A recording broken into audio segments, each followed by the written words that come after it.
बिस्मिल्लाहिर्रहमानिर्रहीम। अस्सलामु अलैकुम।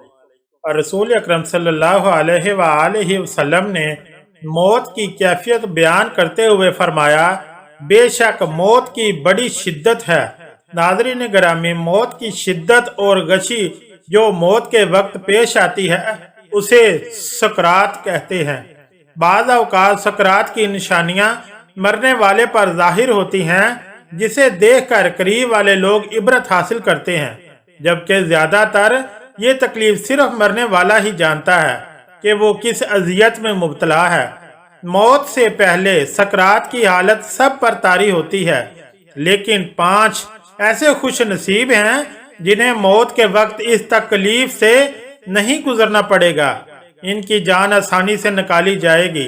जब इंसान के सांस खत्म हो रहे होते हैं तो इस वक्त इंसान की आधी रूह इंसान के जिस्म में होती है और आधी बाहिर।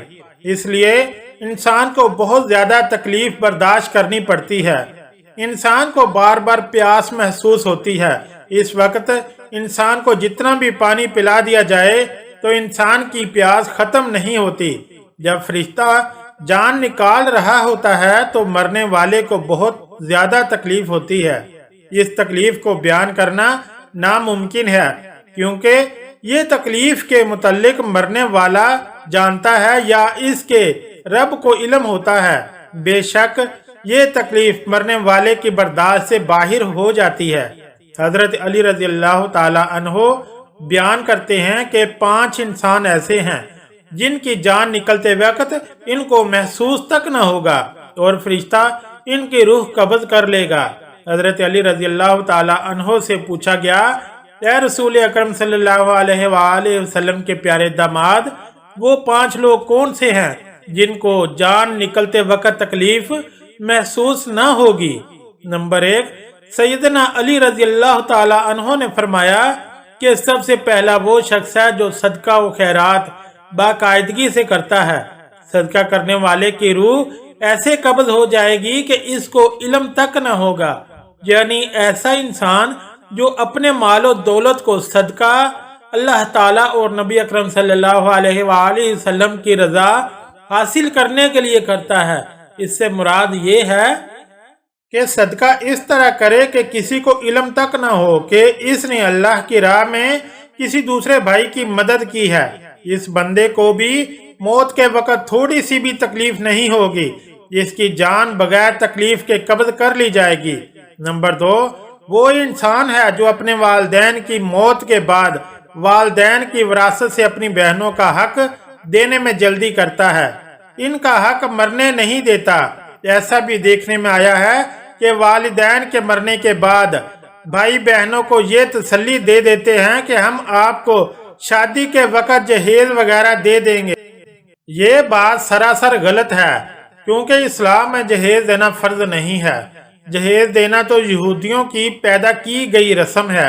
इससे जाहिर हुआ कि बहनों को जहेज देना फर्ज नहीं है। बहनों को अपने वालिदैन की विरासत से इसका विरासती हक देना फर्ज है।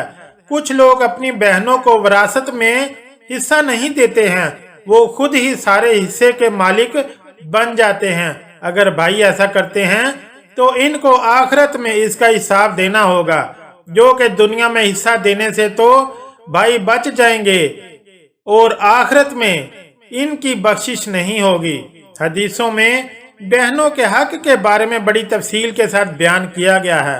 हजरत सईद बिन ज़ैद रज़ी अल्लाह ताला अन्हो से मरवी है कि नबी अकरम सल्लल्लाहु अलैहि वसल्लम ने फरमाया कि कोई इंसान थोड़ी सी जमीन भी किसी इंसान से जुल्म सितम से छीनेगा तो क़यामत के दिन 7 आसमानों से इतनी ही जमीन इस इंसान के गले में तोक बनाकर डाल ली जाएगी।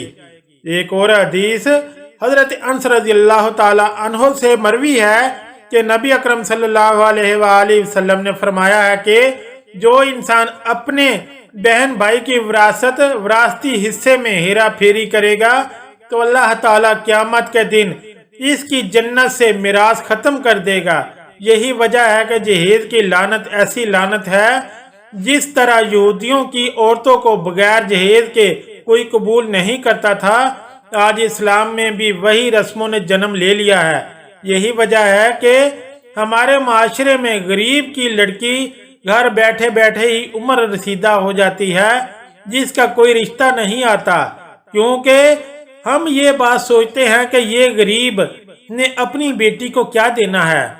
इसलिए ऐसा कहा गया है कि बहनों को जहेज देना फर्ज नहीं है, बहनों को उसके वालिदैन की विरासत से हिस्सा देना लाजमी करार दिया गया है। इसलिए फरमाया गया है कि जो बंदा अपनी बहनों को विरासत में हिस्सा देने पर जल्दी करता है तो अल्लाह ताला इस बंदे की रूह ऐसे कब्ज कर लेता है कि इसको महसूस तक नहीं होने देता।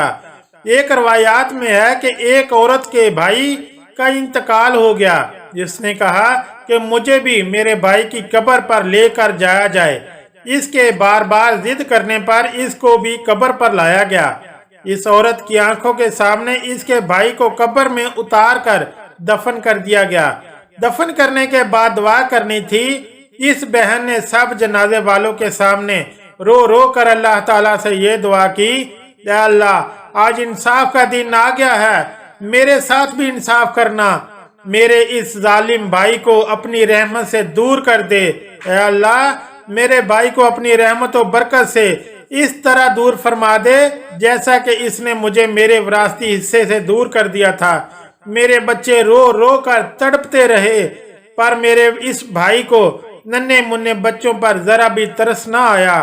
मेरे इस भाई ने मुझको अपने बच्चों को हराम का गोश्त खिलाने पर मजबूर कर दिया था।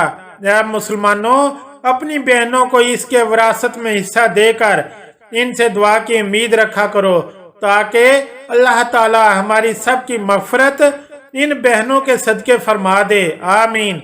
बहनों का हक खाने को खंजीर के गोश्त खाने के बराबर कहा गया है। नंबर 3, हजरत सईदना अली रज़ियल्लाहु ताला अन्हु ने फरमाया कि जो इंसान अपने बहन भाइयों, वालिदैन और बीवी बच्चों के साथ नरमी से पेश आता है, इनके हर दुख दर्द में शामिल होता है, अपनी फैमिली को हक हलाल की रोजी कमा कर खिलाता है, इसकी भी रूह कब्ज करते वक्त इसको जरा बराबर भी तकलीफ का सामना नहीं करना पड़ेगा। बुजुर्गों का कहना है कि जब घर में रिज़्क की तंगी आने लगे तो अपने बीवी बच्चों को खाने पीने की चीजें वाफर मिकदार में ला कर दो। अपनी बीवी बच्चों को खाना पिलाना पहनाना भी सदका है। जो इंसान अपनी फैमिली के साथ खुश इखलाकी से रहता है, इसकी रूह कब्ज करते हुए इस मरने वाले को आसानी हो जाएगी, इसको तकलीफ नहीं होगी। नंबर 4, हजरत सईदना अली रज़ियल्लाहु ताला अन्हु ने चौथा वो इंसान बताया है जिसकी रूह बगैर तकलीफ के कब्ज कर ली जाएगी। वो ऐसा नमाजी है जो नमाज अदा करते वक्त ये बात सोच रहा हो कि जो नमाज मैं अदा कर रहा हूँ वो मेरे नबी अकरम सल्लल्लाहु अलैहि वसल्लम की आंखों की ठंडक है। नमाज दीन का सतून है, नमाज इंसान की बख्शिश का जरिया है, नमाज मोमिन की मिराज है, नमाज ही है जो मुसलमान और काफिरों में फर्क महसूस करवाती है। ऐसे नमाजी की जान भी बड़ी आसानी से निकलती है, इसको पता भी नहीं चलता कि फरिश्ता इसकी जान निकाल देता है।